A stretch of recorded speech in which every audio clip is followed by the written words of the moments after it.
Le Rwanda a 13 millions d'habitants, presque la population de Kinshasa. Comment ça se fait qu'un pays de 13 millions d'habitants n'arrête pas de poser des problèmes à un pays de 92 millions d'habitants? Lorsqu'on compte en termes des 30 armées les plus puissantes d'Afrique, par d'effectifs, la puissance militaire, la RDC est classée 11e, l'Ouganda 15e. Parmi les 30 premiers, le Rwanda n'apparaît même pas. Pourquoi ça ne marche pas, particulièrement dans les domaines sécuritaires? Info 243 au cœur de l'actualité. Distinguées personnalités, les vaillants représentants des différentes couches sociales, au nom de l'organisation, l'honorable Thomas Louaka, nous vous souhaitons la bienvenue dans ce beau cadre du Showbuzz, où nous allons vivre ce jour la deuxième partie de la conférence publique liée effectivement à l'histoire qui lie la République démocratique du Congo à la République du Rwanda. Et l'orateur du jour est une personnalité qui s'est consacrée à connaître les vraies raisons effectivement de ces conflits qui lient la République démocratique du Congo de manière assez perpétuelle au Rwanda depuis la Deuxième République. Et l'honorable Thomas Louaka, pour ceux qui viennent d'arriver, est déjà là. En ce moment, les nouvelles ne sont pas bonnes concernant justement nos forces armées de la République démocratique du Congo qui font face à une rébellion dénommée M23, laquelle rébellion est soutenue par la République du Rwanda. Et cela a été dit par plusieurs autorités, aussi bien militaires que politiques. Alors que Showbuzz nous aide directement à ouvrir ce rideau pour que nous ne puissions pas passer beaucoup plus de temps à parloter, plutôt que d'écouter la personnalité, l'honorable Thomas Louaka, qui va nous donner la deuxième partie. Pour ceux qui étaient là, lors de la première partie, nous avons vécu les origines de ces conflits entre la République démocratique du Congo et le Rwanda. Il avait été dit, en tout cas, que aujourd'hui, deux erreurs fatales commises par le gouvernement congolais en son temps sont ou seraient à la base de ce que nous sommes en train de vivre présentement. C'est-à-dire, lors du génocide, nous avons accueilli nos frères rwandais et le gouvernement zaïrois, vous le savez tous, n'a pas désarmé les réfugiés qui sont entrés ici sur notre territoire. Et en deuxième lieu, le gouvernement zaïrois n'a pas su envoyer ces réfugiés loin de la zone frontalière entre la République démocratique du Congo et le Rwanda. Et l'honorable Louaka avait expliqué les origines de ce que nous avons pu appeler les transplantés. Lors de la colonisation, les Belges ont dû prendre certains Rwandais pour les installer particulièrement sur notre territoire, globalement dans le territoire de Massissi. Plusieurs Hutus et quelques Tutsis ont été cités. En tout cas, c'était un bel exercice que vous pourrez revoir sur YouTube. Et présentement, quand je suis en train de parler, ceux qui sont affiliés ou qui sont directement liés à la page Facebook de l'honorable Louaka sont en train de suivre en direct. C'est que nous allons manger comme nourriture scientifique ce jour. Alors, sans trop parler, respectueusement, très respectueusement, j'invite l'honorable Thomas Louaka à venir sur cette estrade, c'est Lutrin, afin de nous donner la deuxième partie des origines de ces conflits entre la République démocratique du Congo et le Rwanda sous vos applaudissements.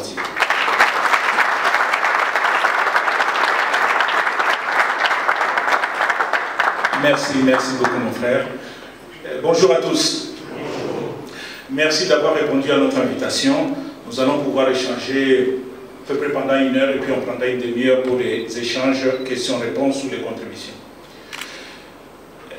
La première des choses que je voudrais dire, comment expliquer que l'animal, l'un des animaux les plus faibles de la création, soit devenu aujourd'hui au sommet de la chaîne alimentaire? Je vais parler de l'homme. L'homme est un être très fragile par rapport au léopard, par rapport au lion, par rapport au gorille. Il n'est pas fort, il est faible, il n'a pas de carapace pour le protéger. Comment ça se fait que cet être faible soit devenu aujourd'hui le chef de la nature? Eh bien, tous les scientifiques les reconnaissent aujourd'hui, l'homme avait un atout que les autres n'avaient pas, c'est le volume de son cerveau. L'homme a un cerveau proportionnellement à sa taille, un cerveau qui est gros par rapport à sa taille.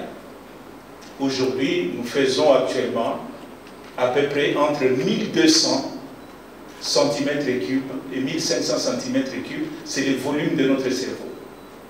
Et ce cerveau volumineux lui a servi à quoi?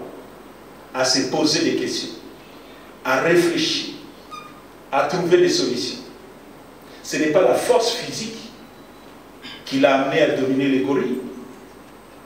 Ce n'est pas sa force physique qui l'a amené à dompter les lions. C'est son intelligence.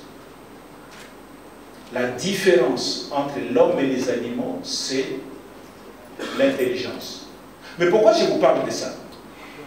Parce qu'on a vu les sociétés développées aujourd'hui, les sociétés qui sont plus évoluées que la nôtre, ont une grande capacité à se poser des questions pour chercher des réponses. Malheureusement, dans notre pays, on a l'impression que cet exercice de réflexion est devenu rédhibitoire. Ça n'intéresse plus les gens. Le résultat est là. Aujourd'hui, nous sommes la risée du monde. Voilà quelques questions que je vais vous poser. Aujourd'hui, la RDC a les estimations 2022, la RDC a 82 millions d'habitants. 82 millions d'habitants. Le Rwanda a 13 millions d'habitants. Presque la population de Kinshasa. Comment ça se fait qu'un pays de 13 millions d'habitants n'arrête pas de poser des problèmes à un pays de 92 millions d'habitants? Comment ça se fait? Deuxième exemple. En termes de taille de l'armée, des effectifs de l'armée, la RDC a la 6e armée en Afrique, avec 151 000 hommes. La première armée, c'est l'armée égyptienne qui a 500 000 hommes. La RDC a 151 000 hommes. Le Rwanda a 33 000 hommes. Comment ça se fait qu'une armée de 151 000 hommes n'arrive pas à dissuader une armée de 33 000 hommes? Troisième paramètre. La RDC, hier j'étais au Parlement, le Premier ministre est venu présenter un budget pour 2023, 14 milliards 600 millions de dollars. Les prévisions budgétaires pour l'année prochaine. 14 milliards 600 millions de dollars. Le Rwanda, les prévisions du Rwanda pour 2023, 4 milliards 400 millions de dollars. Quel est le problème? Nous sommes plus nombreux qu'eux. Nous avons disons une meilleure armée. Lorsqu'on compte en termes des 30 armées les plus puissantes d'Afrique, par d'effectifs, la puissance militaire, la RDC est classée 11e, l'Ouganda 15e. Parmi les 30 premiers, le Rwanda n'apparaît même pas.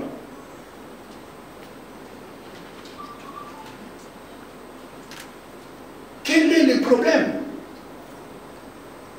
Nous pensons que la meilleure démarche, c'est ce que font les médecins. Lorsque vous allez voir votre médecin, il vous pose des questions sur votre passé pour avoir un bon diagnostic. Pour faire un bon diagnostic, il a besoin de connaître votre passé. On vous pose régulièrement la question, y a-t-il quelqu'un qui souffrait du diabète dans votre famille? Dans votre famille, quand vous étiez enfant, vous avez souffert de... Pourquoi on vous pose ces questions? Parce que certaines maladies sont liées à votre passé. Il y a des maladies génétiques Il y a des maladies que vous avez eues dans votre enfance qui ont des répercussions à l'âge adulte. Les médecins doivent connaître votre passé pour bien cerner de quoi vous souffrez. Eh bien, c'est cet exercice que nous allons faire aujourd'hui. Pour poser un bon diagnostic sur la situation du Congo. Pourquoi ça ne marche pas, particulièrement dans les domaines sécuritaires. Pourquoi nous avons des problèmes avec l'un de nos 9 voisins, le Rwanda. Il faut absolument consulter le passé. Parce que certaines situations que nous sommes en train de vivre aujourd'hui ne sont que les conséquences des faits passés. Et on ne peut pas les résoudre si on ne maîtrise pas ces passés.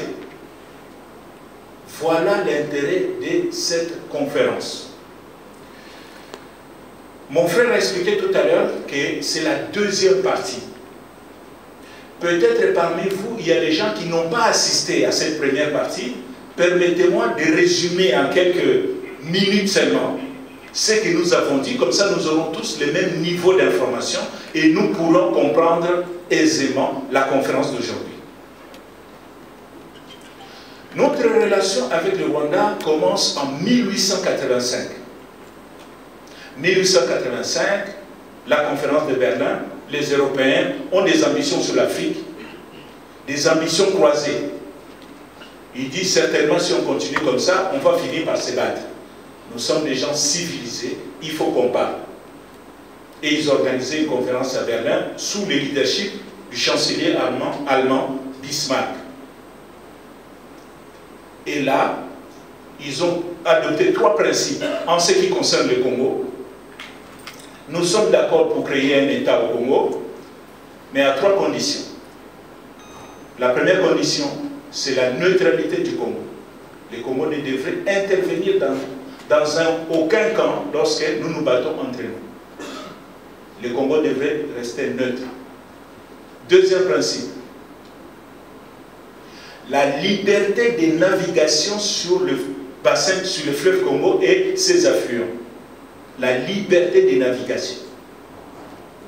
Troisième principe, la liberté du commerce. Tout pays qui voudrait aller faire des affaires au Congo est libre d'y accéder. Voilà les 3 principes qui ont été adoptés à la conférence de Berlin. Et le Congo est créé comme une colonie internationale. Une colonie, c'est quoi? C'est un pays qui dépend d'un autre pays. C'est ça la colonie. Congo-Brazzaville dépendait de la France. Le Togo dépendait de l'Allemagne. La RDC ne dépendait d'aucun autre pays. C'est pour ça qu'on l'a appelé État indépendant du Congo. EIC. État indépendant. Là, le Congo n'a pas de tutelle. Il n'y a pas un pays qui est au-dessus du Congo. Et on a donné cet État indépendant à un souverain belge, Léopold II. On lui a confié la gestion. Et en même temps, les Occidentaux se répartissent. Les 14 pays qui ont participé se répartissent. Je vous ai dit, la France prend le Congo-Brazza par exemple, la Centrafrique, le Gabon.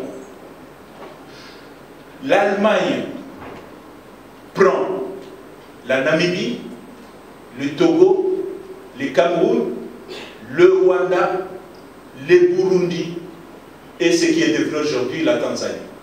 Ce sont des colonies allemandes. Voilà comment l'histoire commence. En 1910, 1908, les Congo devient Congo belge. Congo devient maintenant une colonie normale parce qu'on dépend maintenant d'un pays. On arrache l'affaire pour mauvaise gestion à Léopold II, on donne ça à la Belgique. C'est comme ça qu'en 1908, nous devenons Congo belge.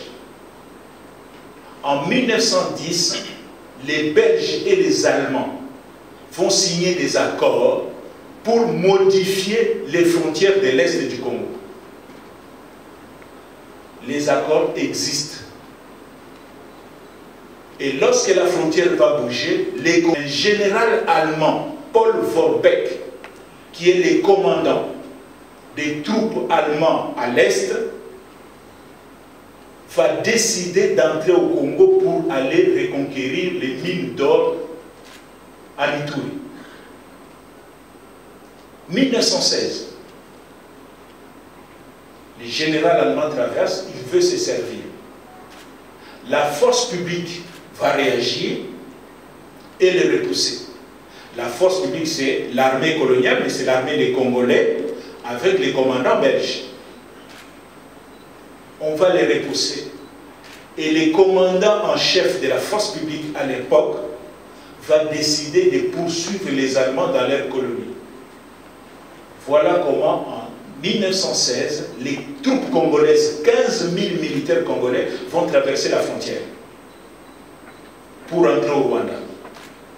Au mois de juin 1916, Kigali tombe, juillet, Bujumbura tombe. Au mois de juillet, la totalité du Rwanda et du Burundi sont sous le contrôle de la force publique, c'est-à-dire des militaires congolais. Et nos grands-parents vont continuer en Tanzanie et ils vont se battre contre l'armée, ils vont se battre et battre l'armée allemande dans trois batailles importantes. C'est la bataille de Tabora, Dodoma, Mayenge. C'est les noms de certaines avenues au Congo, à Kitambo, même à Lubumbashi.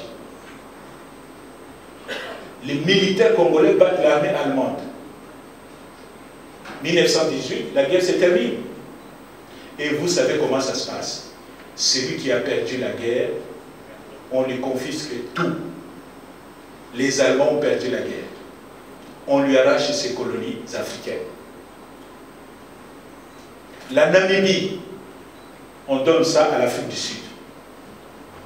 Les Togo, les Cameroun, on partage moitié-moitié à la France et à l'Angleterre. La Tanzanie, on donne à l'Angleterre.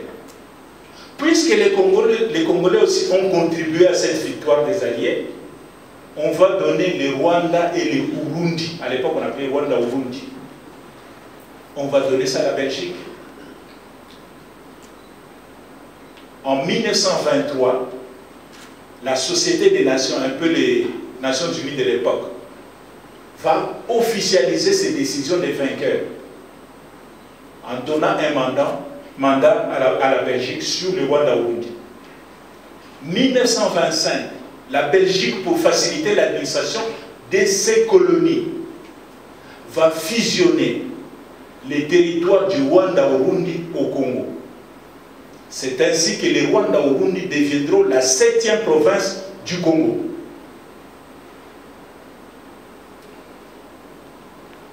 On a la même monnaie, on a le même gouverneur général, on a la même force publique, c'est la même force publique ici, qui sécurise le Rwanda et le Burundi. Donc, à un certain moment pendant la colonisation, on a les 6 provinces du Congo, Léopoldville, ce qui deviendra aujourd'hui Congo central, Kinshasa, Bandundu. Équateur, le Grand Équateur, la province orientale, les Kivu, les Grands Kivu, le Katanga, le Kasaï et le Rwanda-Burundi.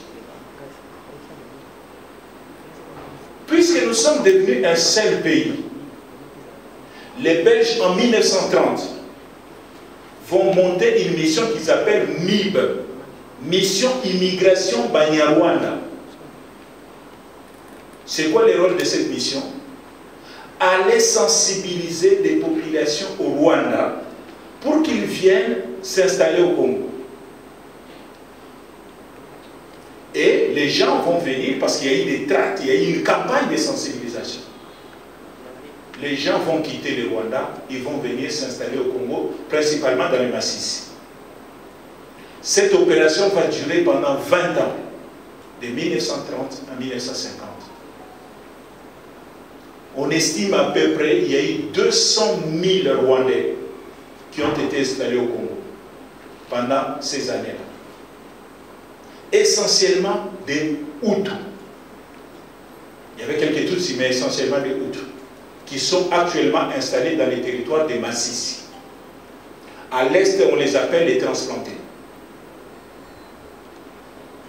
En 1959, pour aller vite, des troubles, on appelle ça la révolution Parmé-Hutu, ou la révolution Hutu.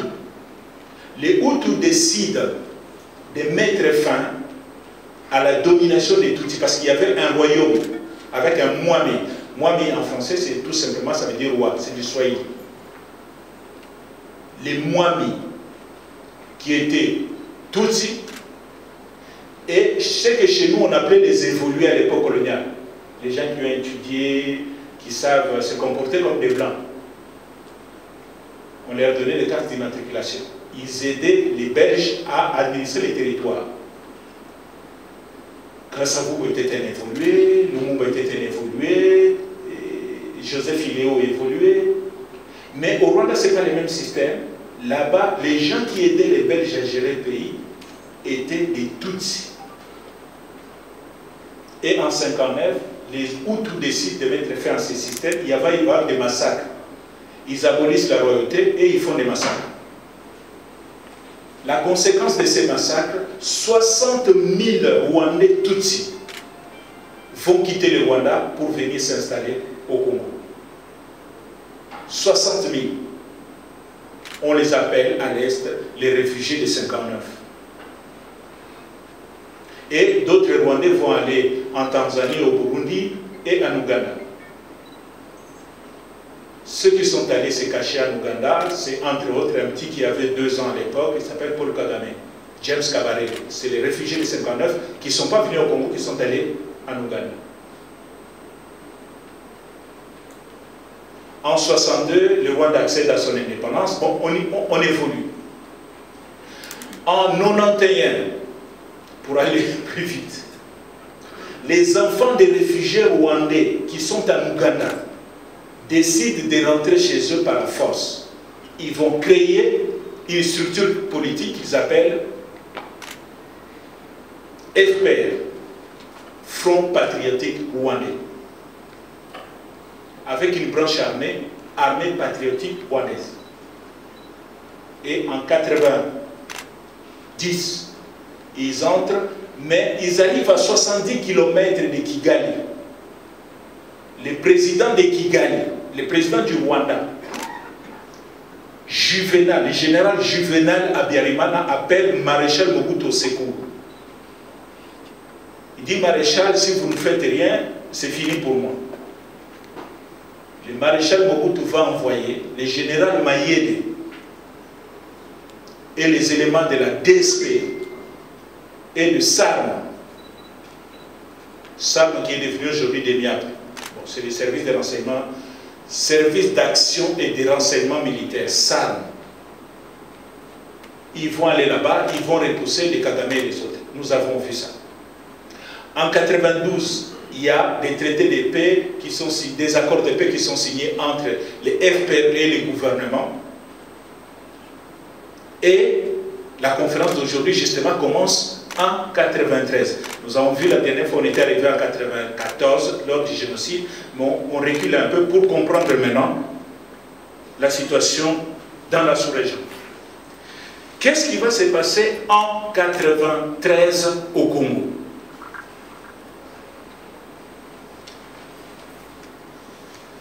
Je dois me retrouver dans mes papiers.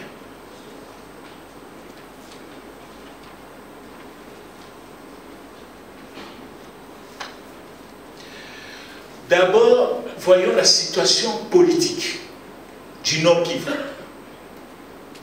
Le Nord Kivu a 6 territoires. Avant même ça, en 88, les maréchals Mobutu décident de faire un redécoupage des provinces. On considère que les provinces sont énormes, il faut les découper. Mais les maréchals considèrent qu'on ne peut pas y aller brutalement. Il faut qu'on commence par une expérience. Et cette expérience, Kitima propose que cela commence avec les Kivu, la province du Kivu. Donc en 1988, la province du Kivu est divisée en 3 provinces. Les 3 anciens districts du Kivu deviennent des provinces. c'est le Nord Kivu, le Sud Kivu et le Maniema. Et en 1993, le Nord Kivu a 6 territoires. Nous avons les territoires de Walikale, Masisi, Nyiragongo, Rutshuru, Lubero, Beni. Ce sont les 6 territoires du Nord Kivu et 3 villes, Goma, Butembo, Beni. Pour juste avoir une idée de la dimension de l'espace, le Nord Kivu fait 59 499 km². 59 499 km². En comparaison, le Rwanda fait 26 000 km². Donc, le Nord Kivu en lui-même, c'est déjà 2 fois la taille du Rwanda. On prend même un territoire, le territoire de Walikale. Le territoire de Walikale fait 23 000 km². Donc le territoire de Walikale, c'est à peu près la taille du Rwanda. Quel est le peuplement du Nord Kivu? Voici les populations qu'on trouve dans la province du Nord Kivu. À Walikale, non, peut-être un petit marche arrière, sinon on ne comprendra pas. En 60, on retrouve au Congo les gens qu'on appelle les Banyarwanda, les gens qui parlent la langue Kinyarwanda ou les gens de culture rwandophone. Mais là-dedans, il y a 3 tribus. Vous avez les Hutus, les Tutsis et les Twa. Les Twa sont les Pygmées. Ils parlent Kinyarwanda. Mais là aussi, il y a 3 catégories dans ces tribus-là. Vous avez la première catégorie. Les gens qui, lorsqu'on découpe le Congo, on crée le Congo, l'État indépendant du Congo, il y a une partie de ces gens de culture Kinyarwanda qui se retrouvent du côté congolais. C'est un phénomène qu'on rencontre dans tous les pays africains. Les Ngwandi qui sont en Centrafrique, ils sont chez nous. Les Bakongo qui sont au Congo-Brazzaville. Les Bangala qui sont au Congo-Brazzaville, ça sont des sous, c'est un Mongala. Mais du Congo-Brazzaville. L'Isuba, c'est un Mukongo, mais du Congo-Brazzaville. Ainsi de suite. On a vu ce phénomène-là un peu partout. Donc, il y a cette première catégorie-là des rwandophones qui se retrouvent du côté congolais. Vous avez la deuxième catégorie. Les transplantés. Je vous dis qu'en 1960, on a estimé à peu près à 200 000 Rwandais qu'on a amenés. 10 ans après, ils sont devenus combien? Donc, deuxième catégorie des Banyarwanda, ce sont les transplantés. Troisième catégorie des Banyarwanda, ce sont les réfugiés de 59. Donc, ces gens-là habitent à l'est. Au Nord Kivu, vous avez dans les territoires de Walikale, les Tembo, les Kumu, les Nyanga, les Mbuti, Mbuti c'est toujours les Pygmées, les Hunde de Walikale, hein, qu'on appelle les Hunde de Walikale, le Rega, qu'on appelle les Canons, les Kusu, ça c'est Walikale. Masisi, les Baounde, les Tutsi, les Hutus, les Mbote, les Tembo. Nyiragongo, Kumu, Hutu, Tutsi. Rutshuru, Hutu, Tutsi, Nande, Hunde, Twa. Twa c'est les Pygmées. Lubero, à Lubero là-bas ce sont les Nandais. À Beni, les Nandais. Mais en 1993 va commencer ce que les historiens appellent la première guerre du Kivu. C'est quoi cette guerre? Il y a des tensions à l'est dans le Nord Kivu. Les tensions liées à quoi? Certaines populations congolaises considèrent que les gens que nous avons accueillis commencent à avoir trop d'importance. Importance économique, importance politique et dans d'autres activités. Maintenant, là, on est en plein, après la conférence nationale, on va aller vers les élections. Alors, certaines populations disent, mais ces gens que nous avons accueillis, par exemple les transplantés, tout le monde sait qu'ils sont venus. Mais maintenant, si on les autorise à voter comme des Congolais, ils deviennent plus nombreux que les autochtones de Massissi. Donc, certains jeunes de Walikale, de Massissi, ils disent on ne peut pas accepter ça. C'est ainsi que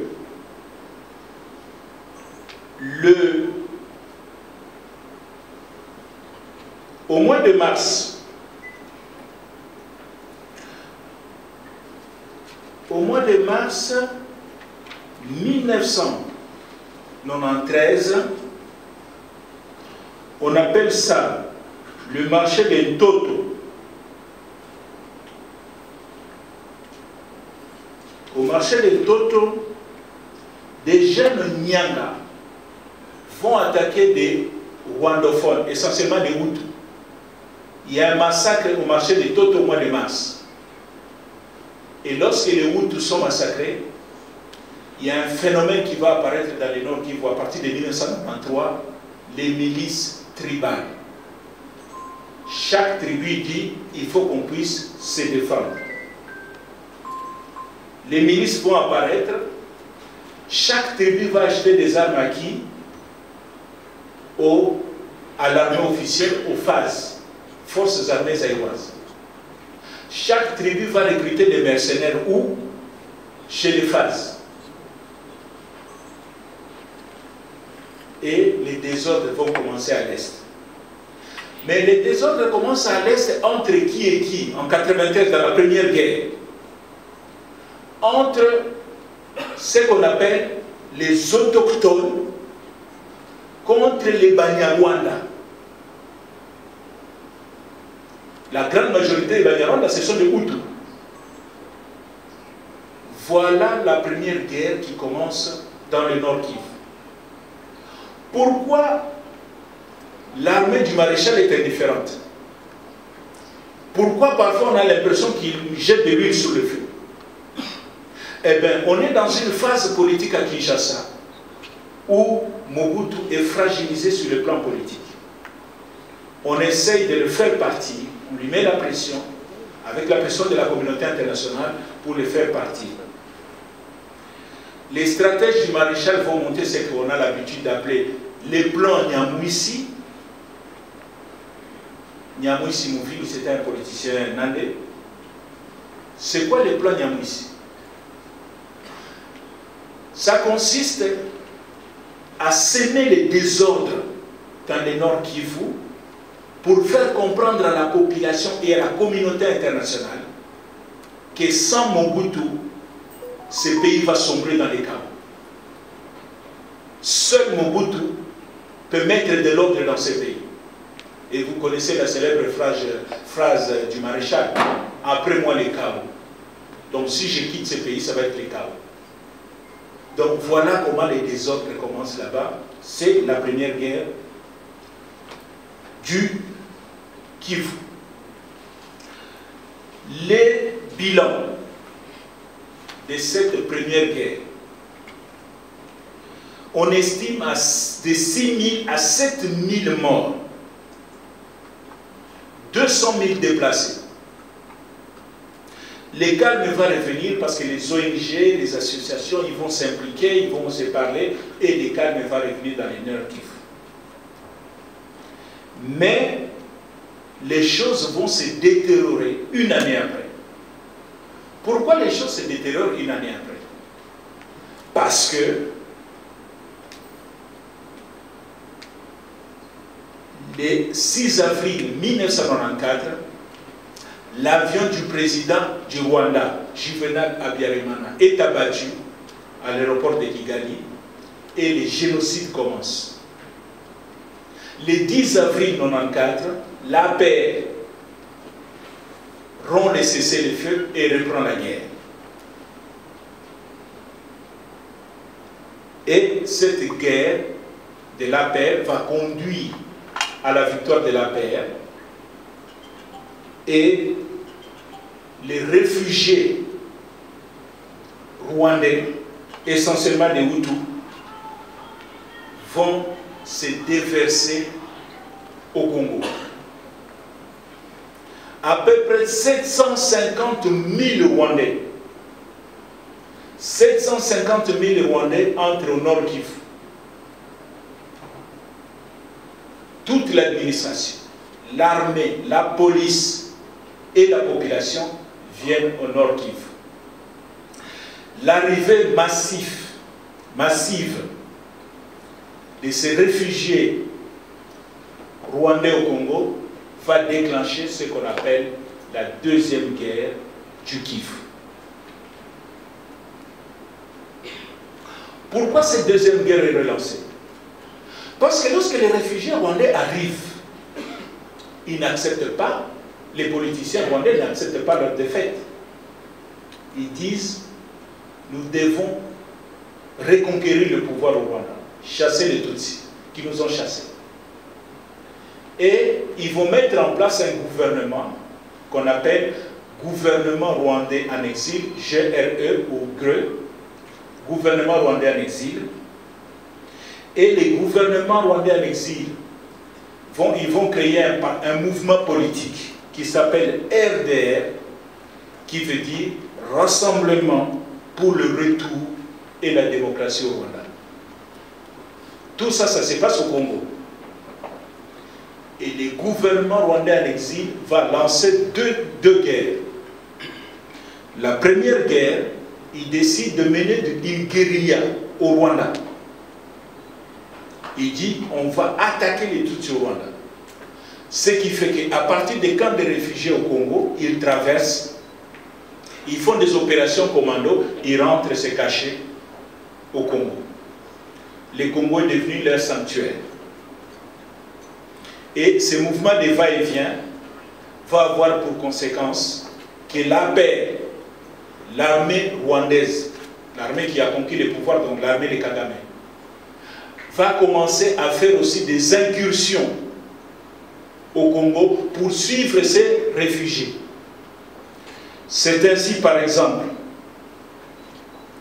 dans la nuit du 11 au 12 avril 1985, l'APR attaque les camps de réfugiés de Birava.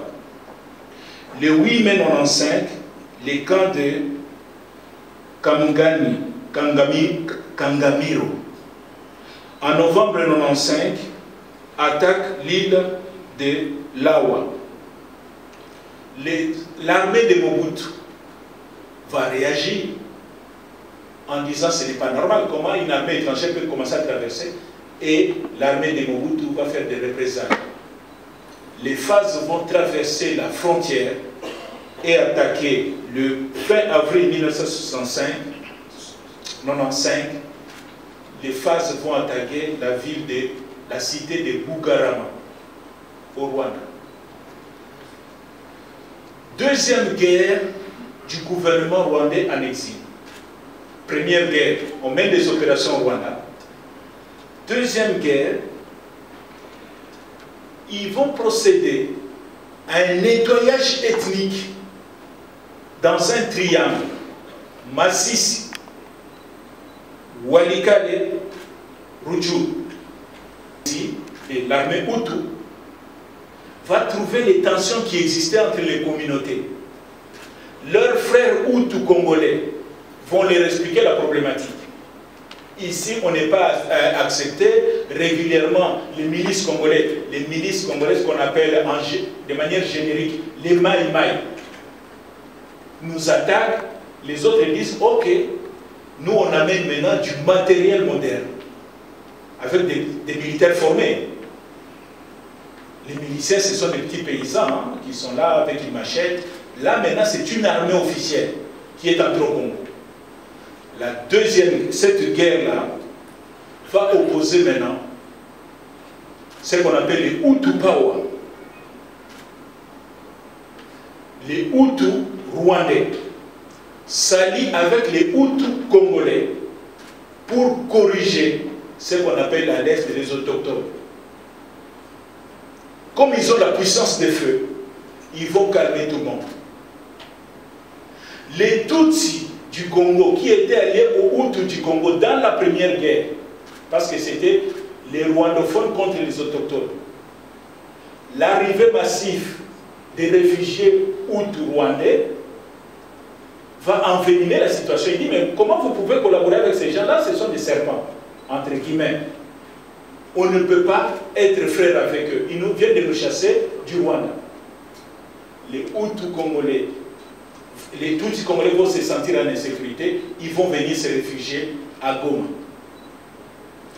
Donc, la deuxième guerre du Kivu, vous avez des blocs. Le premier bloc, c'est le bloc Hutu. Là-dedans, vous avez les Banyarwanda, dans une association qu'on appelle les Magrivi. Les Banyarwanda, les Hutus. Et puis, vous avez les bandes des Hutus, les militaires, les Interahamwe, qui ne veulent pas rester dans les camps des réfugiés, qui sont allés prêter main forte dans les territoires de Masisi ou Walikale à leurs frères congolais. Ça, c'est le bloc Hutu.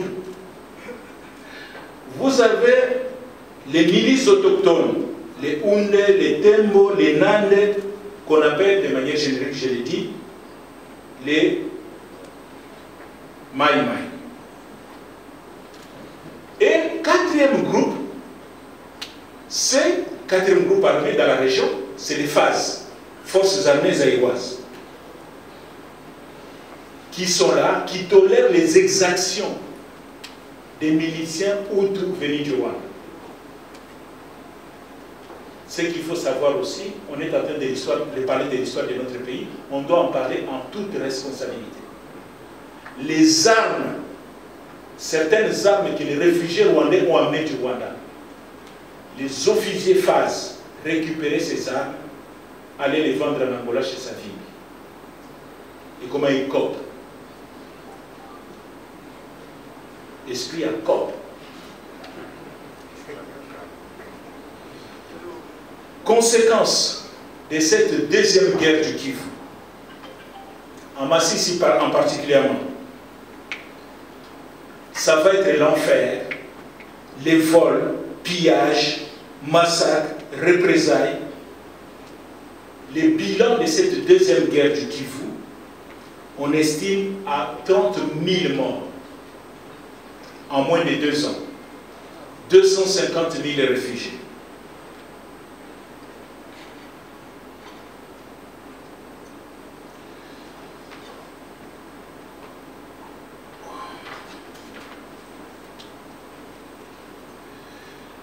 Et puis, les autorités zaïroises vont à un moment réagir à cette situation d'insécurité. Il dit, ce n'est pas normal, on est dans notre pays, il faut quand même qu'on fasse quelque chose. C'est ainsi que, fin août 1995, il y a tentative d'expulser 3500 réfugiés rwandais. Les Zaïre tentent, il dit, les plus extrémistes là. Il faut pas sortir par là-bas. Menace de fermeture des principaux camps janvier 1996. Puisque les désordres viennent des camps de réfugiés, Mobutu menace de les fermer en janvier 1996. Le général Eluki, chef d'état-major général des FAZ, va lancer en 1996 2 opérations contre les extrémistes Hutus et certains miliciens congolais. La première opération qui se passe au mois de février 1996, qu'on appelle opération Kimia. La deuxième opération au mois d'avril 1996, c'est l'opération Mbata. Les 2 opérations n'ont pas apporté beaucoup de solutions.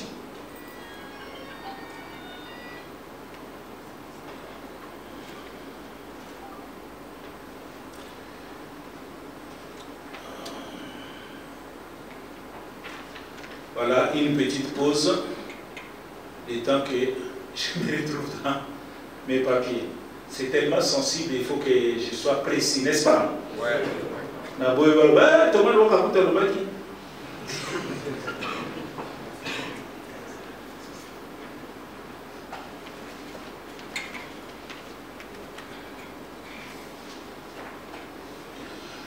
On a vu la première guerre, la deuxième guerre se passe au nord Kivu.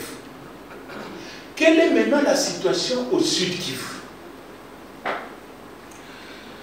Le sud Kivu en 1996 jusqu'en 1994, le sud Kivu est en accalmie. Il n'y a vraiment pas beaucoup de problèmes au sud Kivu. C'est le nord Kivu qui bouillonne avec les deux guerres. Les populations du sud Kivu, on a des Bashi. Bashi, c'est la tribu des pacificateurs. Hein? Vital Kamerhe. Et le président du Sénat, Bahati Lukwebo, ce sont les Bashi. Donc, les Bashi sont là. Les Rega, les Bembe, les Fulero, les Avu, les Tembo, les Nyindu. On est en 94. Hein? Les Bavira, les Banyamulenge, les Barundi. Ah, les Barundi. Il y a, on a vu, au nord Kivu, nous avons les Banyarwanda. Au sud Kivu, il y a des populations, des cultures burundaises. Mais lors du découpage, ils se sont retrouvés au Congo. On les appelle les Barundi, mais c'est les Congolais. Donc si un jour on vous présente quelqu'un dit c'est un Murundi, ne croyez pas qu'il est burundais, il peut être Murundi du Congo. Donc les Barundi existent. Mais on n'entend jamais parler avec eux parce qu'ils sont discrets. Les Barundi sont là et les Babouaïs. La situation va changer à partir de 93 aussi. Pourquoi? Les premiers facteurs qui changent la problématique au sud Kivu, c'est l'arrivée des réfugiés burundais. Le 21 octobre 1993, les extrémistes Tutsi du Burundi, je rappelle que le Burundi c'est à peu près la même configuration démocratique au Rwanda et démographique. C'est-à-dire quoi? Vous avez trois groupes ethniques, les Hutus, les Tutsi et les Twa. Le Burundi c'est une copie, c'est une sœur jumelle du Rwanda. Et dans les proportions, ce que vous devez aussi savoir, on l'a dit la dernière fois, mais j'aime toujours répéter ça parce que sinon les gens ils se font des idées. Au Rwanda, ce qu'on appelle les Hutus,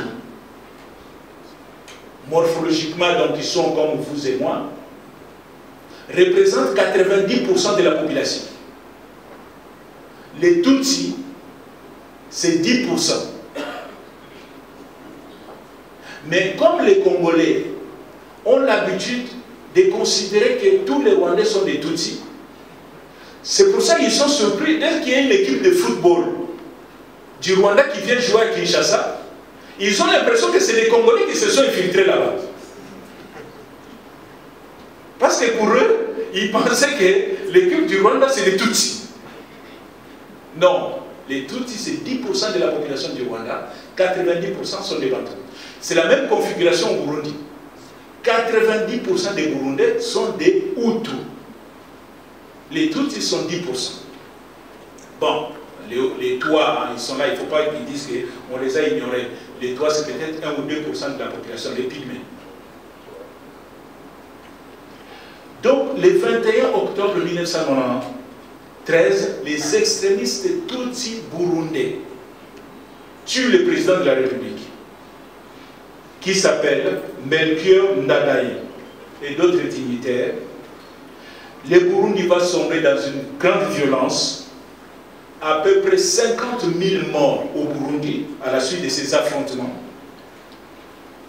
170 000 réfugiés burundais viennent au Congo, au sud Kivu.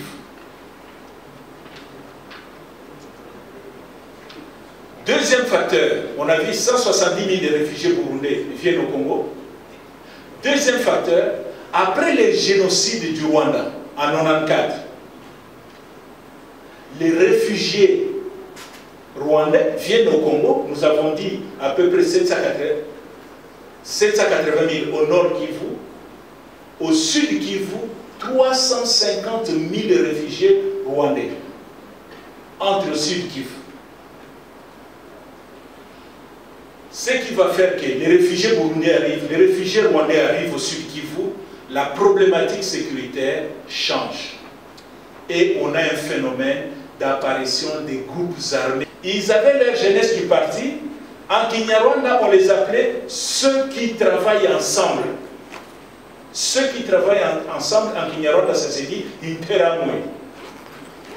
Donc voilà, ce sont ces jeunes-là, beaucoup qui ont participé au génocide. Et ils viennent, on les retrouve au Congo avec les ex-FARC. C'est le premier groupe armé.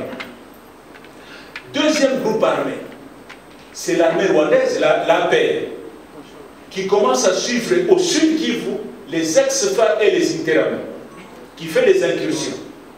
Le troisième groupe armé, les réfugiés burundais, quand ils viennent, ils vont créer aussi un mouvement politique avec une branche armée. Les mouvements politiques et leur branche, les mouvements politiques s'appellent FDD. CNDD, FDD, ça veut dire quoi?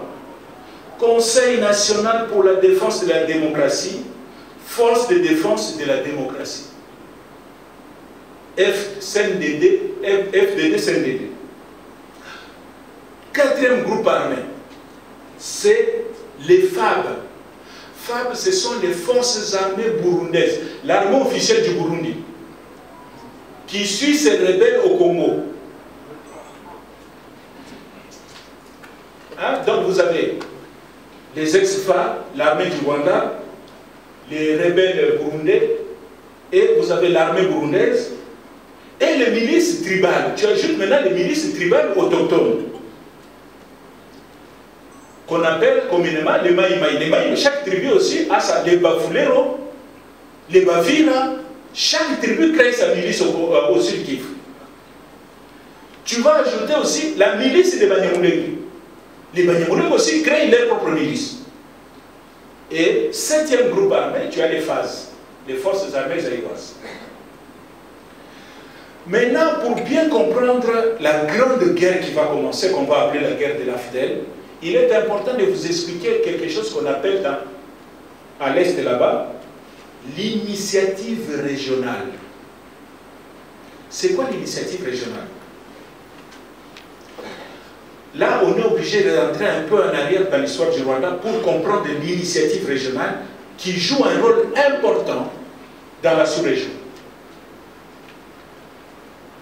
Après la signature des accords d'Arusha, les accords d'Arusha 5, entre les forces rwandaises, le gouvernement rwandais et l'APR, on est en 1993, l'APR n'a pas encore pris le pouvoir, ce sont encore des rebelles.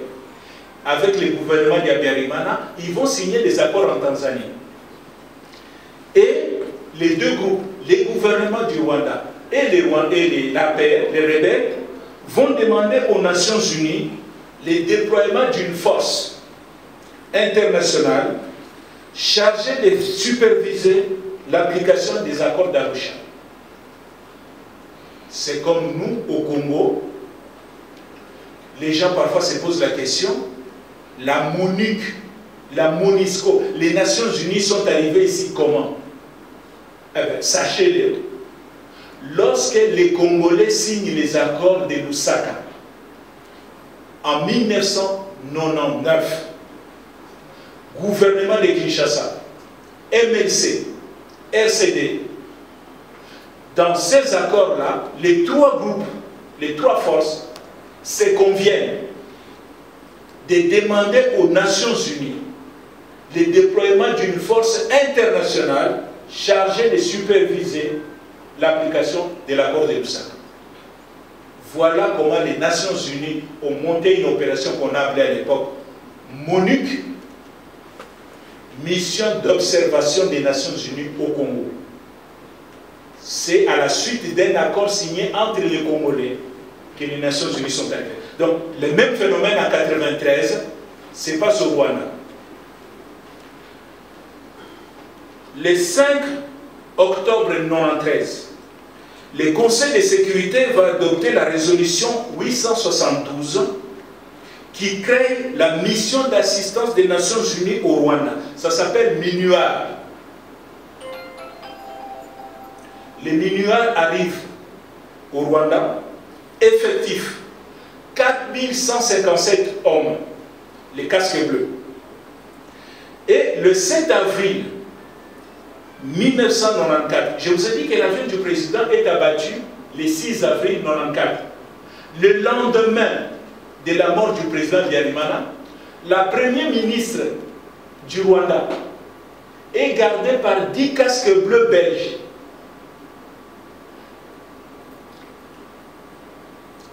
La garde présidentielle du Rwanda va tuer les 10 casques bleus et la première ministre qui s'appelait Agathe. Et là, un autre Rwandais très compliqué. On garde seulement Agathe. Oui, parce qu'elle s'appelle Uwilingi Imana. Donc, Maman Agathe est tuée avec ses 10 casques bleus belges. Le 7 avril, le 14 avril 1994, qu'est-ce que fait la Belgique? La Belgique a peur. Il dit, mais nous, on a envoyé les casques bleus. Ce n'est pas pour être tués. On les a envoyés là-bas, les soldats de la paix et tout. On commence à tuer nos militaires. Les Belges ont peur. Ils vont retirer leur contingent de la MINUAR. Et comme c'est la Belgique qui avait envoyé le plus d'hommes, la MINUAR est affaiblie. Lorsque les effectifs de la MINUAR sont revus à la baisse, les Belges partent et ceux qui commettent les génocides interprètent les retraits des Blancs comme un fait vert. Hein? Faites ce que vous êtes en train de faire. Donc le massacre va s'amplifier, les génocides vont s'amplifier. Ça ne s'arrête pas là. Le secrétaire général des Nations Unies, il fait adopter la résolution 912 le 21 avril 1994. Cette résolution dit quoi? Les effectifs de la MINUAR, les peu qui sont restés là, on les revoit encore à la baisse. Les Nations Unies dégagent leurs hommes pour laisser seulement 270 casques bleus au Rwanda. Donc au moment où la population a besoin de sécurité, c'est au moment où les casques bleus se retirent. Donc les choses continuent à se dégénérer, ce qui fait que les génocides du Rwanda, c'est à peu près 800 000 Tutsis, essentiellement des Tutsis, qui ont été tués, mais il y avait aussi des Hutus modérés qui ont été massacrés. Vous voyez la responsabilité des Nations Unies. Au moment où les choses se passent, au lieu de renforcer, vous vous retirez. Ces problèmes de conscience hantent jusqu'aujourd'hui les membres des Nations Unies vis-à-vis du Rwanda. Vous devez avoir ça à l'esprit. Lorsqu'on parle Congo, Rwanda, aux Nations Unies, ils ont toujours ce sentiment de culpabilité en tête. Donc leur jugement dans nos relations avec le Rwanda, souvent n'est pas objectif. On continue. Le 17 mai 1994, ils vont se réveiller. On leur dit, mais c'est quoi ce comportement? On est en train de tuer les gens. Au lieu de renforcer, vous diminuez encore les effectifs. Ce jour-là, le 17 mai, ils vont décider, par la résolution 918, de renforcer les effectifs. Mais vous savez, les effectifs des Nations Unies, pour les renforcer, il faut mobiliser. Les Nations Unies n'ont pas une armée qui attend quelque part. Ce sont des pays contributeurs, comme on dit. Ça prend du temps. La France va se proposer.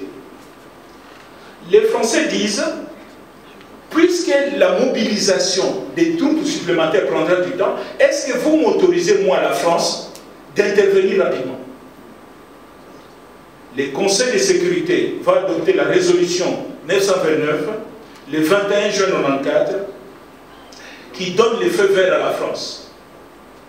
Et la France va monter ce qu'on appelle l'opération turquoise. Et les Français vont intervenir au Rwanda. Mais la force turquoise est basée à Goma. Cette force va intervenir pour les Français. C'est pour mettre un terme au génocide. Pour Kagame et ses hommes, l'armée française est venue pour protéger les génocidaires. Voilà les débats qu'il y a toujours entre France et Kigali. Et aussi, dans ces rapports-là, la France se comporte parfois comme quelqu'un qui a un sentiment de culpabilité. Sinon, parfois, on ne comprend pas les déclarations, les attitudes des autorités rwandaises que la France accepte.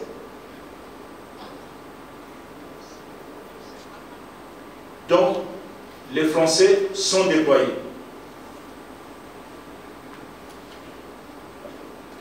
Après les génocides rwandais, quelques leaders africains vont se concerter. Qu'est-ce qu'ils vont dire? Les amis, on ne peut pas compter sur le plan quand nous avons un problème. Pour eux, nous ne représentons rien. Vous avez vu ce qu'ils ont fait au Rwanda. Au moment où on a besoin d'eux, ils se sont retirés. Alors, désormais, les problèmes en Afrique, nous devons les régler nous-mêmes. Il faut mettre en place ce qu'on appelle l'initiative régionale.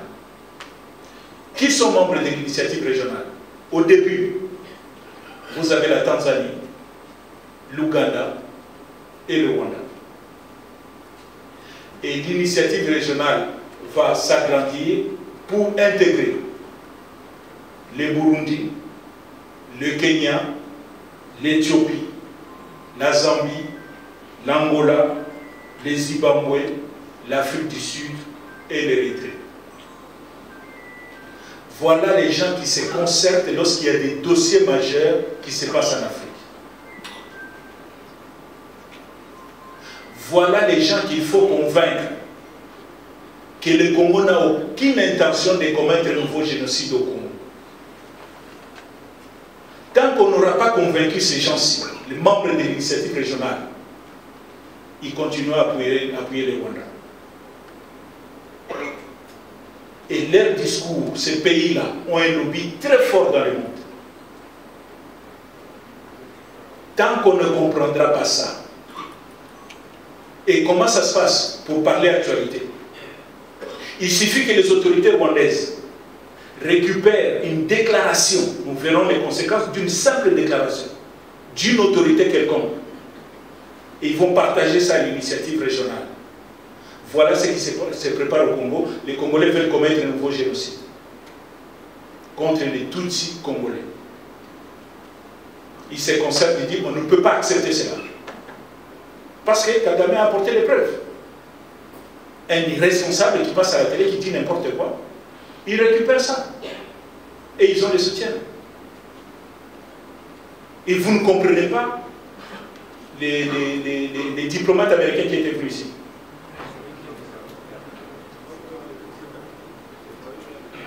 Il a dit,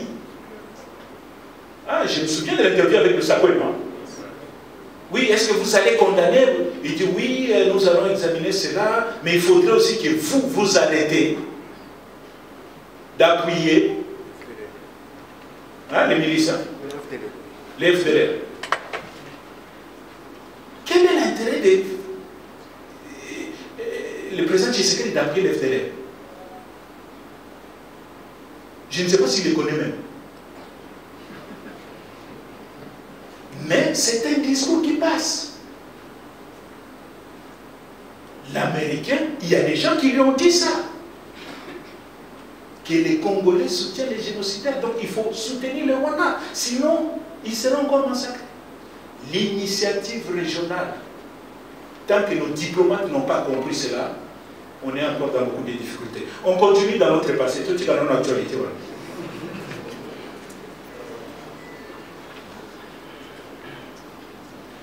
Le président de l'autorité morale de l'initiative régionale, à l'époque, il s'appelle Julius Nyerere. C'est l'ancien président de la Tanzanie. Un homme très respecté. Pourquoi Nyerere est respecté, était respecté dans la région? Pourquoi il était considéré comme l'autorité morale? Ce que Nyerere disait avait du poids. Parce que Nyerere a chassé Idi Amin de l'Ouganda en 1979. Parce que Nyerere a aidé beaucoup de mouvements de libération quand il était président. Nyerere a aidé la SWAPO. La SWAPO, c'est un mouvement de libération namibien. L'ANC de Mandela. Personnellement, je connais certains généraux sud-africains avec qui j'ai travaillé, qui parlent couramment Swahili. Parce qu'ils ont été formés en Tanzanie. Les MPLA, des cadres de l'MPLA ont été formés en Tanzanie. La ZANU de Mugabe, Zimbabwe, les Frelimo, Mozambique. Donc tous ces gens-là avaient de la déférence pour Nyerere. Aujourd'hui, il faut chercher qui est le boss, l'autorité morale de l'initiative régionale. C'est avec lui qu'il faut parler.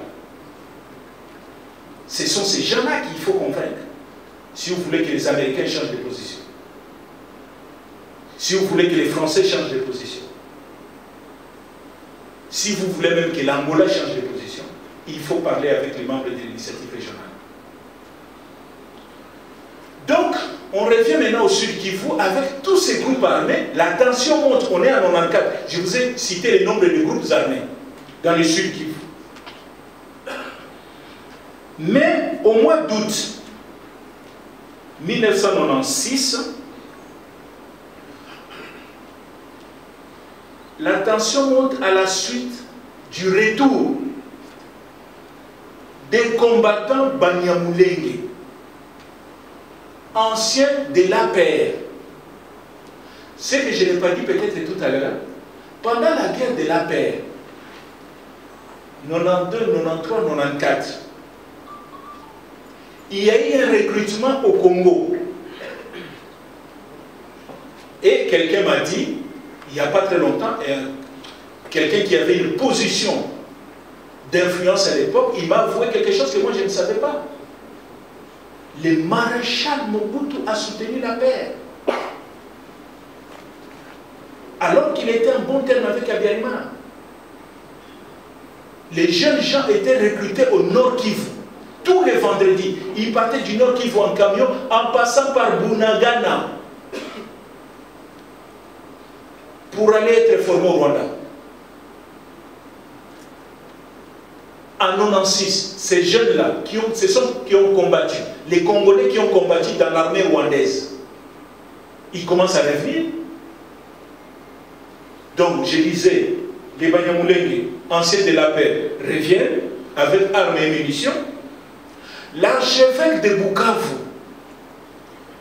Monseigneur Christophe Mundiirwa, va tirer l'attention des autorités congolaises en disant ceci: il y a des hommes armés venant donner ce doux qui sont en train de s'installer au Sud Kivu. Deuxième élément de la déclaration de Monseigneur. Monseigneur Christophe va dénoncer les exactions des phases de l'armée nationale, l'armée de Mobutu, contre la population et les ventes d'armes. Notre propre armée est en train de vendre des armes aux milices. le 7 octobre 1996, le vice-gouverneur du Sud Kivu, il s'appelle Lwabanji. Lwabanji Ngabo va lancer un ultimatum au Banyamulenge. Je vous parlais tout à l'heure des déclarations. Il faut faire attention aux déclarations. Voici la déclaration. Le 7 octobre,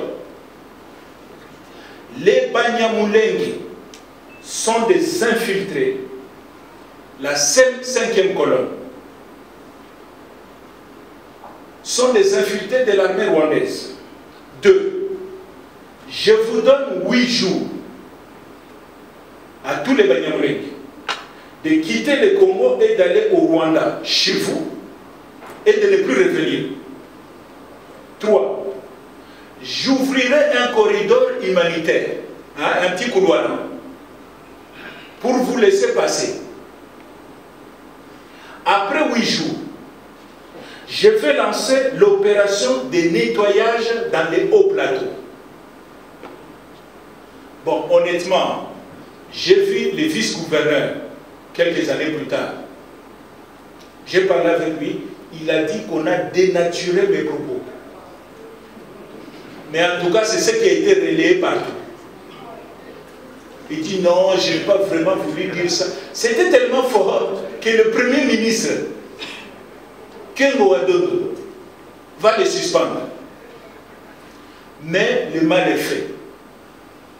Il fait cette déclaration le 7 octobre 1997. Le 10 octobre, le président du Rwanda, à l'époque ce n'est pas Kagame, c'est Pasteur Bizimungu. Bizimungu va tenir un meeting à Tiangungu. Tiangungu, c'est vraiment la ville à côté de Bukavu, au Rwanda. Qu'est-ce que Bizimungu va dire? Bizimungu dit ceci: je demande aux Banyamulenge de rester au Congo, qui est leur pays, pour donner une leçon d'histoire à ceux qui veulent les chasser du Congo. 2. Le Rwanda est un pays hospitalier. Le seul Banyamulenge que nous allons accueillir ici sont les personnes âgées et les enfants. Les jeunes Banyamulenge doivent rester au Congo pour corriger ceux qui veulent les chasser du Congo. Et vous devez vous battre pour votre pays. Voilà la déclaration du pasteur Bizimungu en réaction à la déclaration du vice-gouverneur. Le 12 et le 13 octobre 1996, les Banyamulenge, en réalité maintenant on a plus d'informations, dans ces groupes-là, il y avait la moitié des Banyamulenge et la moitié des militaires rwandais. Qu'on a gonflé les effectifs en leur disant vous avez tous la même physionomie, ça va congolais. Donc, on dit que mais il n'y avait pas que les Banyamulenge, il y avait aussi des Rwandais. Donc, les Banyamulenge attaquent le camp de réfugiés rwandais de Rumingu, près d'Uvira, et dispersent les réfugiés. On sait que l'opération, l'intention du Rwanda au départ, c'est venir disperser les camps de réfugiés qui sont devenus des sanctuaires. On se comprend. Les gens qui menaient des opérations au Rwanda, ils venaient se cacher dans les camps. Le Rwanda maintenant monte une opération de police, il faut Kopanzabakawan. Et on confie la mission aux Banyamulenge. Mais les Banyamulenge, les effectifs, le Rwanda renforce les effectifs. Comme vous avez aussi la même tenue. Donc, cette nuit-là, ils dispersent les camps de réfugiés. Les 18, ça c'était le 13 octobre. Le 18 octobre, l'AFDEL est créée à Lemera. L'AFDEL, c'est quoi? C'est l'association des 4 mouvements. Vous avez le premier mouvement, le PRP de Laurent Désiré Kabila. Le deuxième mouvement, qui est Laurent Désiré Kabila? Très rapidement. Laurent Désiré Kabila, lorsque Moïse Tchombe fait sa sécession, Tchombe le 11 juillet, il décide de quitter le Congo, à Kati-Katanga. Nous, ça ne nous concerne plus. Il y a un groupe de Katangais qui sont contre l'idée de Tchombe. Parce que Tchombe est géré par les Belges. Il y avait une forte colonie belge au Katanga. Ces blancs-là ne veulent pas partir. Ils demandent à Tchombe, écoute, tu découpes, comme ça nous on fait un pays. Et c'est comme ça que Tchombe dit que moi je quitte. Mais les Katangais, un groupe de Katangais qu'on appelle les Balubakat, les Janssen Seng, les Baluba du Katanga, qui sont différents des Baluba du Kassai. Donc les Balubakat font une déclaration que nous on est contre la sécession, on ne veut pas quitter le Congo. Le président de la Ligue des jeunes des Balubakat se lance dans une rébellion contre Tchombe. Et le président de la Ligue des jeunes des Balubakat a 19 ans, en 1960, il s'appelle Laurent Désiré Kabila. Donc c'est ce petit-là qui a grandi, quoi, qui réapparaît en 96 dans le parti politique membre fondateur de la FDED. Vous avez le CNRD de André Kissas Ngannou. D'où vient Kissas? Kissas, lors de la rébellion de 64 à l'Est, le commandant en chef des rebelles s'appelle le général François et Nicolas Olenga. Et lorsque Nicolas Olenga est en train de faire la guerre là-bas, il a deux Kadogo, ses deux neveux, qu'il a formés à Lokandola, et qui sont devenus escortes, comme on dit, hein, les gardes rapprochés. Deux jeunes. L'un, et lorsque la rébellion Makambo Bebi en 64, hein, ils sont obligés de fuir. Nicolas Olenga va fuir en Ouganda avec ses deux neveux. L'un s'appelle François Olenga, qui deviendra le grand général Yahé FARDC, et l'autre s'appelle André Kissas Ngannou. Donc voilà comment Kissas Ngannou réapparaît dans 1996. Le troisième mouvement s'appelle ADP, de Déocrates Bouguera, un ancien étudiant de l'IBTP, un architecte, hein, il a étudié ici à l'IBTP. Il y a un mouvement à Koti. Et le quatrième mouvement, MRLZ, de Anselme Massassou. Qui est Massassou? Je vous ai dit que les jeunes Congolais sont allés se battre dans la guerre de libération du Rwanda, dans la paix. Eh bien, Massassou, c'est un chi, un mouchi. Les jeunes Bachi qui sont allés se battre la guerre du Rwanda, à côté de Kagame. Donc, Anselme Massassou s'était battu là-bas. Et lorsque la paix est en train de se faire, Massassou revient avec, il crée son mouvement et il devient membre fondateur de la FDED. Le 19 octobre, les rebelles prennent la ville d'Ouvira. Le chef d'état-major général de Phase, le général de Louki toujours, il déclare après la chute d'Ouvira. Il dit la chute d'Ouvira est une ingérence du Rwanda. Comme aujourd'hui on déclare avec les 1-23. Et Louki a déjà déclaré ça en 1996. Ah oui, c'est le Rwanda, ces gens-là viennent d'où? En réalité, c'est le Rwanda qui se cache derrière. Et on va déclarer le Sud Kivu dans son entièreté en état de guerre. Donc l'état de guerre est déclaré au Sud Kivu. Le 26 octobre 1996, président Mobutu et le gouvernement de Kinshasa vont nommer deux gouverneurs militaires.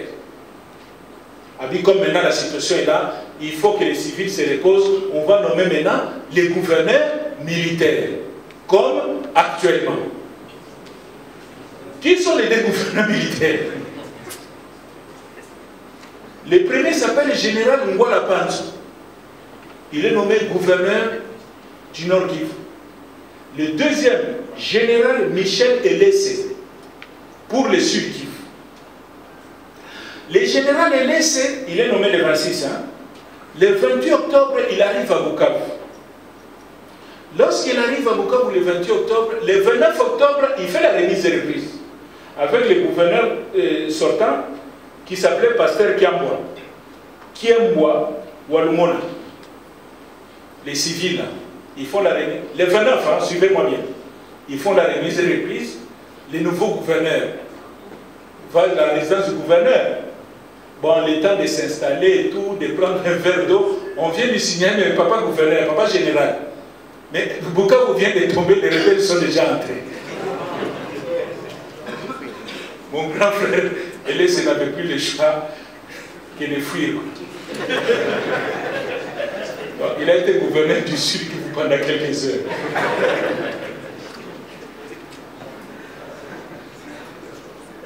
Donc, le même jour, le 29 là, le soir,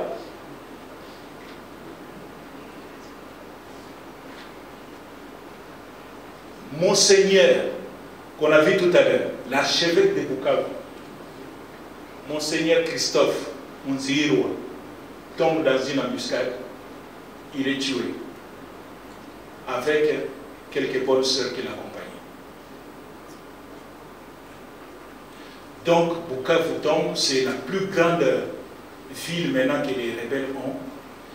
Il est temps pour nous d'évaluer un peu les rapports de force, puisque vraiment la guerre commence maintenant. Qui sont les forces en présence? C'est qu'on peut appeler les camps des loyalistes, hein?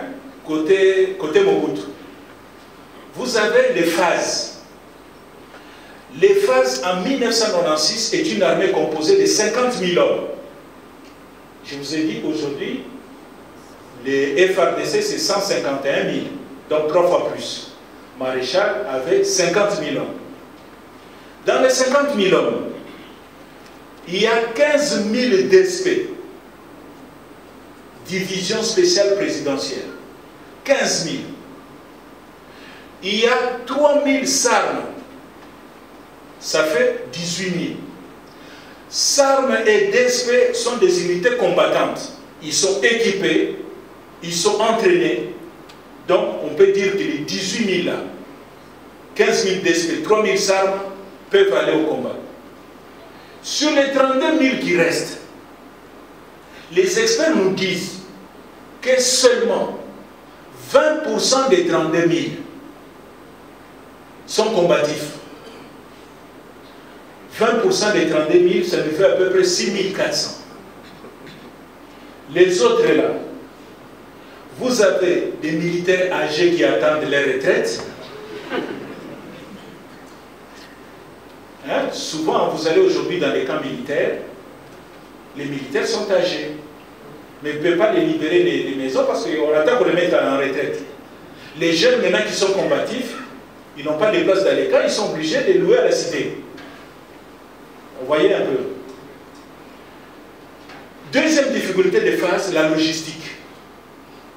Il n'y a pas de véhicule de transport de troupes, pas d'armes, pas de munitions. Quelles sont les armes que Mobutu a en 1996? Des stocks, les restes des stocks que les Chinois, les Coréens et les Français avaient laissés lors de leur formation. Et la situation est tellement difficile dans l'armée que les militaires n'arrêtent pas de racketter la population.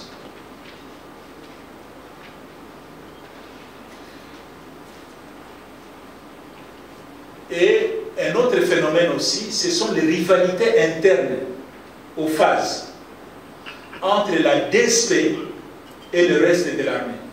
Les autres militaires considèrent que les militaires de DSP sont plus chouchoutés que les restes, eux qui sont abandonnés. Il y aura un phénomène, lorsque la guerre va commencer, les autres militaires vont se dire Tokedoku Felabango Pona Nini.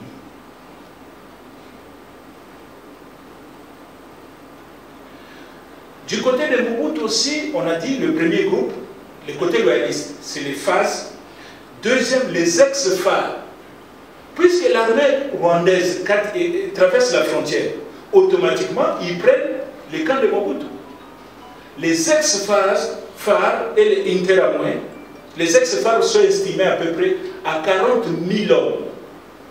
L'armée rwandaise qui était au Congo.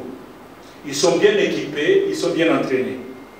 Et puis vous avez les milices interamouins. Maintenant, dans les camps des rebelles, qui sont dans les camps des rebelles?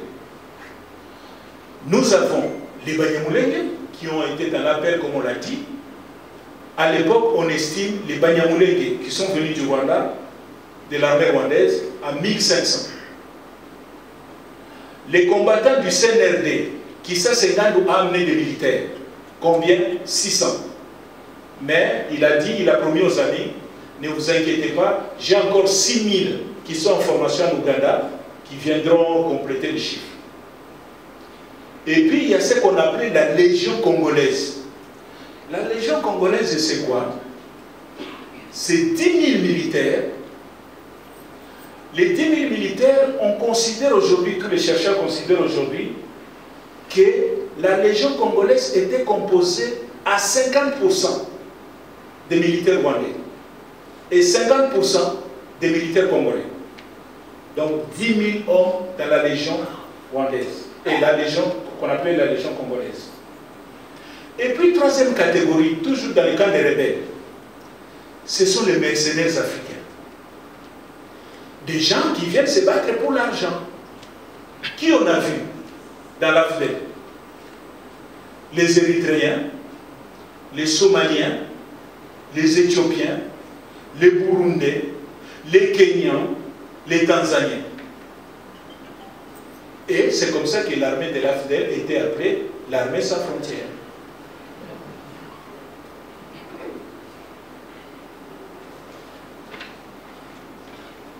On a aussi, dans les camps des rebelles, les Ougandais.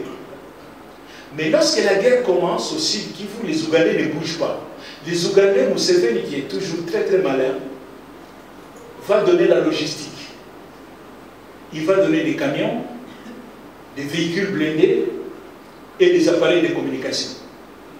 C'est lorsque Goma tombe que les Ougandais vont entrer par Bunagana pour aller attaquer Lubero, Beni, monter jusqu'à vers l'Ituri là-bas. Quel est l'objectif de l'armée ougandaise? Nettoyer les bases arrières des ADF, Nalu et LRA.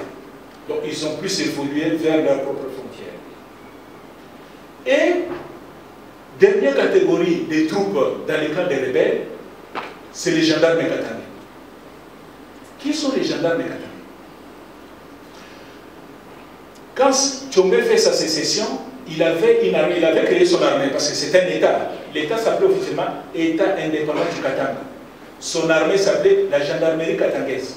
Il avait formé à peu près 12 000 militaires qui étaient encadrés par des mercenaires sud-africains, belges, français, Bob Denard, Jean Scram, Mike Ouara.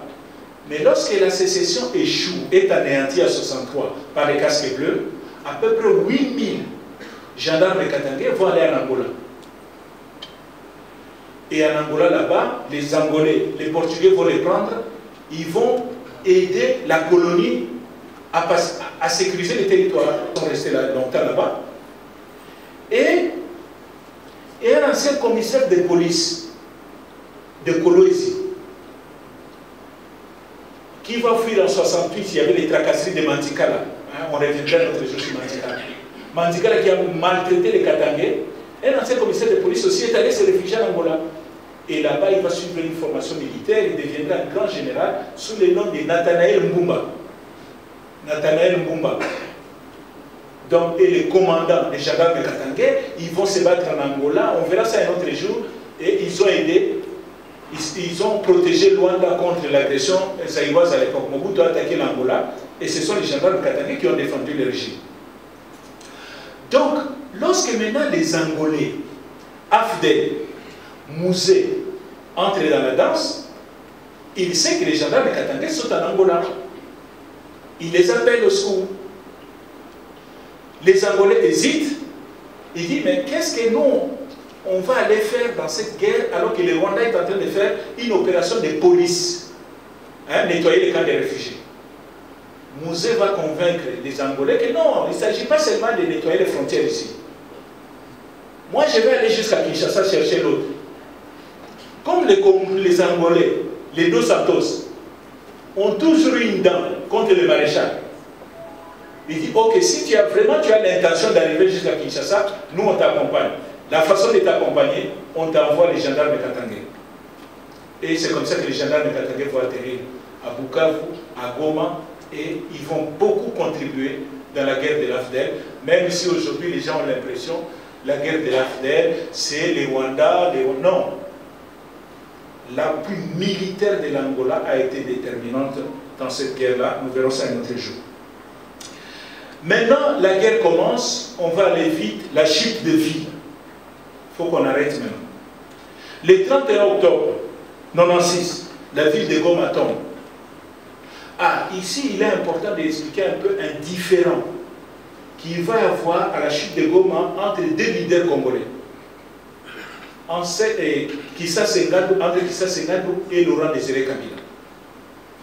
Quel est le débat? Kissa se va voir Laurent Désiré Kabila et lui dit, écoute, camarade, je viens de me rendre compte d'une chose. Nos alliés ici, les Rwandais, les Ougandais, sont des voleurs. Il dit, comment ça? Oui, ce sont des voleurs. La population de Goma est au courant. Comment les militaires rwandais pillaient les véhicules? À Goma, ils prenaient les choses, ils traversaient avec la frontière. À Ituri, les Ougandais ont trouvé des lingots d'or à Kilomoto. Ils ont pris, qui ça s'est dit, mais vous, est-ce que vous allez... Non, butin de guerre. Il dit non, entre alliés, il n'y a pas de butin de guerre. Et il dit à Moussé que non, c'est des voleurs. Moussé, il dit oui, je sais. Je sais que c'est des voleurs. Oui, mais on ne peut pas aller avec des voleurs jusqu'à Kinshasa. Moussé, il dit non. On a des contradictions.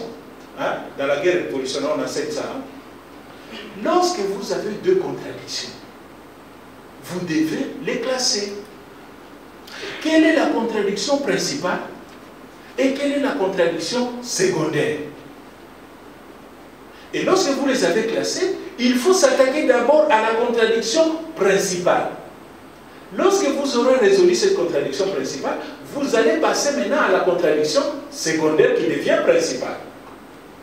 Mobutu rappelle ça à Kisasi. Il dit, écoute, quelle est notre contradiction principale aujourd'hui? C'est le régime de Mobutu. Ces gens-là, oui, ce sont des voleurs. Mais on a besoin d'eux. Parce qu'ils nous apportent la diplomatie. Et à l'époque, on le sait très bien. Hein, tous les pays, les Américains, l'Afrique du Sud, même si l'Afrique du Sud faisait semblant, en essayant de jouer les neutres, mais on savait que l'Afrique du Sud soutenait cette opération. Donc, il dit, ils nous apportent la diplomatie, ils apportent leur armée, et leur carnet d'adresse, ils ont des bons carnets d'adresse aux États-Unis. Sans eux, on ne peut pas arriver à Kinshasa. Arrivons d'abord à Kinshasa et on va s'occuper d'eux. Ça, c'est Laurent Désiré Kabila. Kissa Sengadou, très impulsif, lui, il pense que non, il faut régler les problèmes maintenant. La conséquence, 2 jours après, Kissa Sengadou est abattu dans le parc des Vélouma. Et Moussé, la contradiction principale ayant disparu, la contradiction secondaire devient la contradiction principale. Arrivé à Kinshasa, il va demander aux Rwandais de partir. D'où les conflits, et on verra ça lorsque nous verrons la guerre du RCD-MSC. L'origine du conflit, en fait, Moussé avait planifié tout ça. Peut-être comment s'y prendre, bon, on verra ça une autre fois. Mais voilà les problèmes qui se passent à Goma. Et c'est à Goma que l'option est levée maintenant d'aller jusqu'à Kinshasa. Et pour cela, il faut recruter. Moussé va faire un meeting à Bukavu. Il demande aux jeunes de venir dans son armée. Il a besoin de 100 000 hommes pour arriver à Kinshasa. À la fin du meeting de Bukavu, déjà 500 jeunes se présentent. Il dit, Moussé, nous on est prêts. Et ce sont les premiers militaires que Moussé recrute. Et il va former. Les négociations vont commencer avec Kinshasa. Mais Kinshasa, c'est que Kinshasa ne comprenait pas. L'AFDEL gagnait du temps.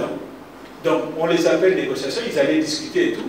Parce que Moussé a besoin seulement de 6 mois. Pourquoi 6 mois?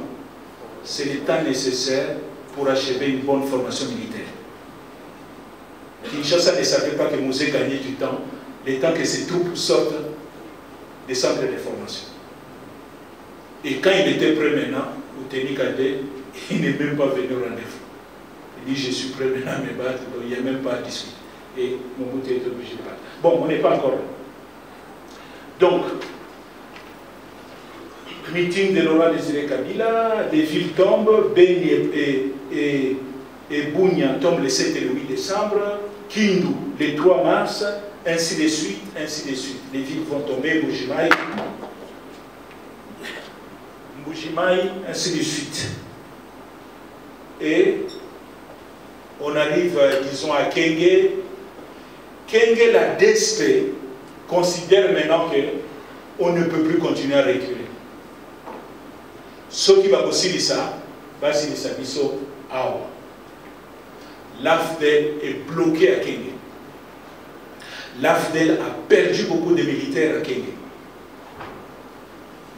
Qu'est-ce qu'il faut faire? Et on apprend que la DSP, et c'est vrai, la DSP tient, bon, ils sont décidés parce que la DSP décide de se battre, mais il y a un autre élément. La Mobutu fait appel aux troupes de Savimbi. L'UNITA vient aussi à Kenge, donc Kenge est verrouillé. Laurent Désiré Kabila va appeler son ami Dos Santos. Il dit: je suis bloqué à Kenge, si tu peux me donner un coup de pouce. Là, ce n'est plus les gendarmes katangais, c'est l'armée angolaise elle-même qui va venir. Les Angolais viennent déverrouiller Kenge et Savimbi se rend compte qu'il y a des gens dans les camps de Mobutu qui donnent des informations au camp rebelle. Comment il le sait? La précision des tirs.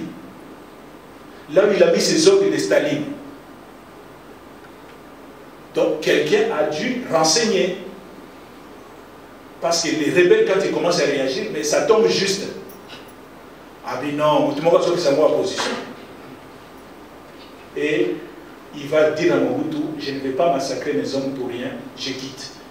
Savimbi va quitter Kenge et l'AFDEL va déverrouiller Kenge, continue à avancer. Mais quelle est la conséquence de Kenge, de la chute de Kenge? Le 16 mai 1997, le général Mayele, ministre de la Défense et chef d'état-major général, et d'autres officiers vont aller voir le maréchal. Il dit: papa maréchal, nous sommes obligés de vous dire la vérité. Nous ne sommes plus en mesure d'assurer votre sécurité ici à Kinshasa. Vous devez quitter Kinshasa.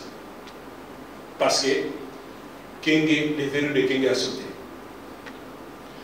Le maréchal, n'ayant pas le choix, va décider de partir. Vous avez les images là, hein, cortège. C'est là qu'il envoie à Poilo. Mobutu va partir, mais arrivé à l'aéroport, lorsqu'il monte dans l'avion, tous les généraux sont là, les autorités sont là. Mobutu monte dans l'avion, son épouse va s'arrêter sur les marches et elle se retourne et parle à un général. Donatien. Oh, non, ce papa, ça l'a pour nous remercier, et la maman continue. Qui était appelé Donatien dans l'armée, dans la Deuxième République, c'était le général Mayele. Pourquoi l'épouse du président a-t-elle interpellé ce général? D'après les informations que les proches de Mobutu avaient, le général Mayele était déjà en contact avec Laurent Désiré Kabila par l'intermédiaire de l'ambassade des États-Unis à Kinshasa. Ceux qui défendent le général Mayele disent: mais écoutez, la guerre était perdue. Pourquoi sacrifier des vies innocentes à Kinshasa en lançant une guerre dans la ville de Kinshasa? Donc ceux qui considèrent le général Mayele comme un héros ont dit: il a protégé les Kinois. Parce que s'il y avait la guerre dans la ville de Kinshasa, il allait y avoir des milliers de morts. Ceux qui considèrent le général Mayele comme un traître considèrent qu'il a trahi le maréchal en entrant en contact avec Mouzé. Mais les autres me disent aussi: Mouzé aussi avait un plan en tête. Puisqu'il n'est pas sûr des amis avec qui il vient. Le plan de Mouzé était qu'on arrive à Kinshasa. Le grand général qui est là-bas, qui est patriote nationaliste, c'est Mayele. Je récupère Mayele, chef d'état-major général de mon armée, pour changer les ballons de face. Mais l'homme propose. Ce qui fait que le soir là, le général Maël apprend qu'il y a des désordres dans Kanchachi, comme il veut que tout se passe. Les Américains appelaient cette opération l'atterrissage en douceur. Comme Maël souhaitait que tout se passe bien, il va cette nuit-là, la nuit du 16 au 17, au Kanchachi. Causerie morale.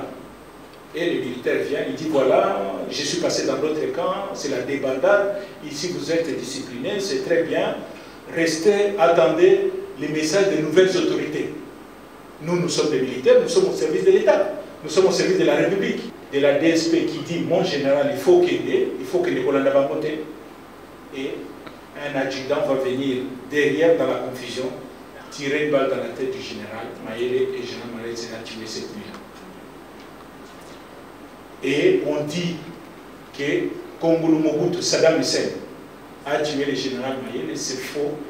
Tous les témoignages que j'ai, Kongolo n'était pas sur le lieu de l'assassinat du général Mayele. Donc voilà comment le général Mayele va mourir. Et on voit un peu comment, là où Mobutu est parti, et puis on va atterrir. Le maréchal, je vous ai dit, le 16, il part à Guadeloupe.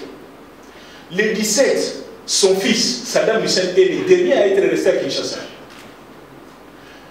Le 17 au matin, là, le 16, quand Mouzé apprend que Mobutu a quitté Kinshasa, Mouzé convoque un point de presse. Ah, Mouzé, à l'hôtel Caravi. Les gens arrivent, point de presse, et puis Mouzé il prend la parole à la surprise de ses camarades, même de ses alliés. Mouzé se proclame chef de l'État.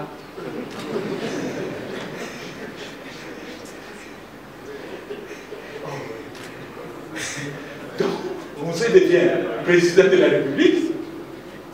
Mobutu arrive à Guado. Saddam Hussein, son fils, récupère quelques membres de la famille qui étaient restés ici, entre autres la grande sœur de Mobutu, Maman Francesca, la femme du général Bolosi. Je crois qu'on avait oublié. Azui Tata Mwasi, oui. Azui Tata Mwasi, et Kano Rapide, il traverse.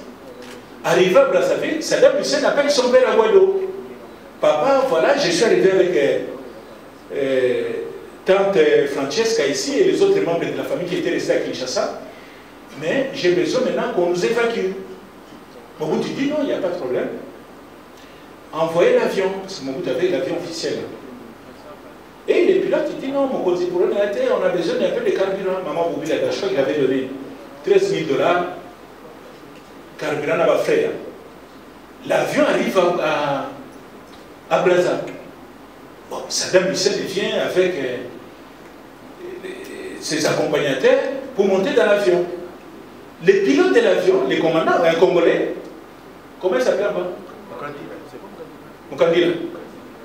Mukandila a changé les bancs en face. Ah mais non, je ne vais pas vous transporter. Saddam Hussein, pourquoi? Cet avion appartient à la République. Et ton père n'est plus président de la République.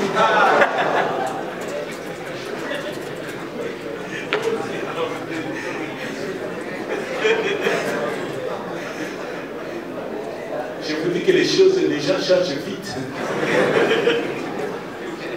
Donc, Kongolo Mobutu, le capitaine Kongolo Mobutu est bloqué. Il appelle son père. Il dit, papa, on comprend le thème, quand il a changé, sauf à ça. On ne peut plus bouger. Maréchal était obligé d'appeler son ami Yadema. Et c'est Yadema qui va envoyer un autre avion qui va récupérer son fils et sa famille pour les amener à Lomé. Maintenant, le maréchal est à Guadeloupe. Et ces hommes, le capitaine Ngani, il dit, bon, on est avec les chefs ici, je dois quand même patrouiller un peu, savoir la situation. Et il va vers Guadeloupe vers Mobile, la route de Mobile. Et là, il croise les militaires de la DSP, en colère, qui sont en train de revenir vers Guadeloupe, en disant que si la nana maréchal, oh, quel est le problème? Il dit non, c'est lui qui a entêté Nzimbi. Nzimbi est le cousin de Mobutu. Nzimbi était le patron de la DSP. Lorsque le maréchal décolle à Djibi, les 16 là, Nzimbi était là. Lorsque le maréchal décolle, au retour, les généraux Nzimbi, il revient mais il ne rentre plus au camp. Brazzaville. lorsqu'il commande au Motorola, vous voyez, c'est comme mon compte sa tête. Mon compte est déjà de l'autre côté. Et l'information arrive chez les troupes. Donc très énervé, il dit voilà, c'est lui qui a encouragé les bêtises d'Indimi, tout ce qu'Indimi faisait, il couvrait. Donc, Bissotoka aussi la naïto, en colère. Ngani a l'information, il rentre maintenant pour venir avertir le maréchal. Mais lorsque vous quittez Guadeloupe pour aller vers Kawele, au milieu, vous avez l'aéroport de Guadeloupe. Et lorsqu'il arrive devant l'aéroport, il attend le bruit d'un gros avion militaire de formation. Il dit, mais je rentre quand même, la nuit là, je rentre quand même pour voir ce qui se passe. Et puis là, il trouve un gros avion russe, un Ilyushin, qui est en train de faire le taxi. Il prend sa jeep, il entre sur la piste, il bloque l'Ilyushin. Bon, il demande au pilote, descend de l'avion, qu'est-ce qui se passe? Il dit, oui, vous c'est qui? Il dit, non, nous on nous a envoyé, on est venu chercher le matériel de Savimbi. Savimbi, lors des négociations, hein, les traités de paix et tout, on dit, on ne sait jamais quel est fait l'homme. Il faut dire à moi un stock à réserve. Donc il avait caché des armes à Guadeloupe. Lorsqu'il apprend maintenant que la situation se dégrade, Guadeloupe est tombé, il dit, je dois récupérer mon matériel. Il envoie l'avion. Donc l'avion est venu chercher le matériel. Il y a une unité, non, vous ne pouvez pas décoller. Les Russes ont dit, mais pourquoi? Il dit, non, j'ai le président de la République ici, vous êtes le seul avion disponible. Donc le chef ne peut pas rester ici sans avion. Comment, en cas de difficulté, comment je l'évacue? Mais on est tellement sauté, et là, petit Naïmo va charger déjà mon dos. Quand tu cherches mon dos, même Paris va comprendre. Il m'a envoyé sérieux.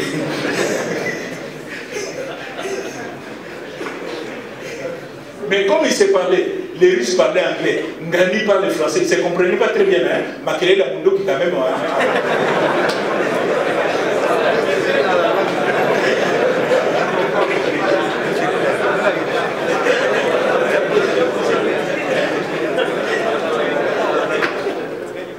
Donc, Ngani est rentré à Kawele, il arrive à Kawele, il va voir le maréchal. Il dit, monsieur le président, la situation est difficile. Il dit quoi? La DSP est en train de venir vous tuer. Moi, je dis, mais moi je suis un militaire, je ne bouge pas. S'ils veulent me tuer, qu'ils viennent ici, on va se battre. Ah mais, papa maréchal, c'est un général. Ou bien moi que général Botobunda, il faut Mandouki. Tout ça, Mandouki était. Ah mais bon, stock qui a Mandef. Il appelait sa vie Mandef. Ah mais bon, Mandouki a Mandef. Ah, tellement copé comme qui partout. Le maréchal a oublié qu'une partie à stock qui a Mandef, Bateka qui a déjà na Togo.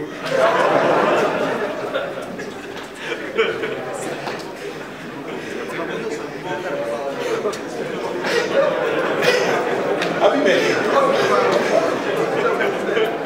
Moi, on dit. Matériel, il y a Mandef qui est à Togo déjà.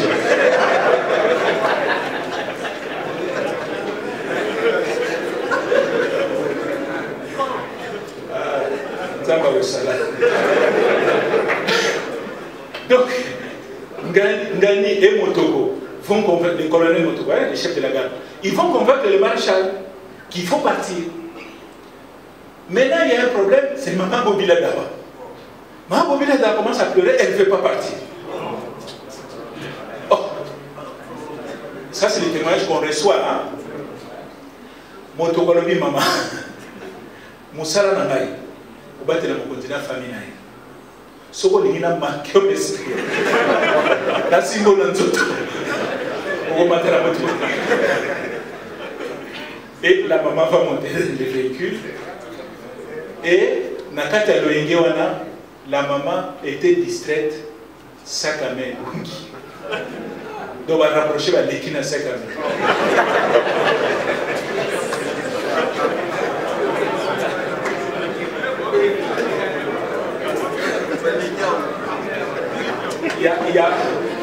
Il y avait certainement de l'argent, mais ce n'était pas ce le plus important.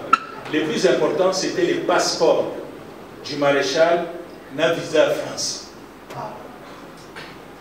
Donc, Tekuna, et c'est comme ça qu'on les amène, bah, ils entrent avec... Nzanga Mobutu était là. Ils montent. Maintenant, l'Indochine, c'est un cargo. Un cargo, il n'y a pas de siège. Hein? Cargo, même en marchandise. Il n'y a pas de siège. Maréchal est très affaibli. Qui t'exacte, comment on fait? Inspiration. Beaucoup de ça, Mercedes Nakati. Maréchal a voyagé assis dans sa voiture. Dans l'avion cargo. Maintenant, lorsque les maréchals montent dans le cargo, les troupes de la DSP, ils arrivent à l'entrée de l'aéroport. Comment ça m'a créé le coup? Ben, c'est son maréchal à côté. Ngani va sortir, leur parler. Oui, maréchal à côté, le gars qui m'a dit comme ça.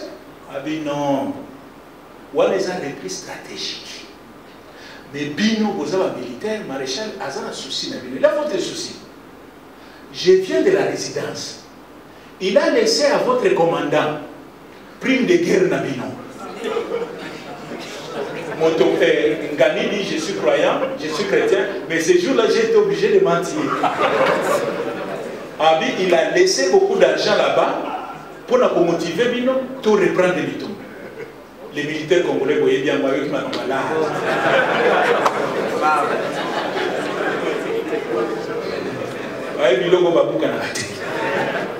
ils vont tous entrer dans les jeeps, aller vers Kaoué.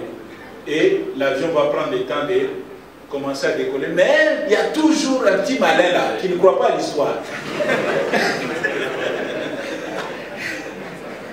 Et quelques militaires vont tirer sur l'avion du maréchal. Maréchal Mobutu va pleurer dans son avion parce que les militaires de sa DSP, ses propres militaires, ont voulu les tuer. C'est ainsi que le maréchal va quitter dans la nuit du 17 au 18 le Congo et il va aller à Lomé. Arrivé à Lomé, et là il trouve Mbanda, et puis vous savez comment ces histoires-là se passent. Brusquement, l'agenda de son ancien petit à confiance et collègue et Yadema, l'agenda devient trop chargé. Et Yadema, son atteint au mon maréchal. Maréchal comprend que c'est la fin. La France ne veut plus de lui. L'excuse c'est visant en cours, rapprocher parce qu'il a tambouré dans sa caméra. Parce qu'il devait aller pour un contrôle médical. Les autres pays ne veulent plus de lui. Le seul ami qui a accepté, c'est le roi du Maroc. Il dit non, c'est un ami, je connais depuis longtemps. Va quitter Lomé pour aller à Rabat. Et au mois de septembre, quelle date? Septembre. Le 7 septembre 1997, la nouvelle nous arrive. Joseph Désiré Mobutu. Il est devenu le maréchal Mobutu Sese Seko. L'homme qui a fait trembler l'Afrique centrale, l'homme qui a fait respecter le Congo, n'est plus. Atikibiso, histoire de Silakate et Sili. Merci beaucoup. Info 243 au cœur de l'actualité.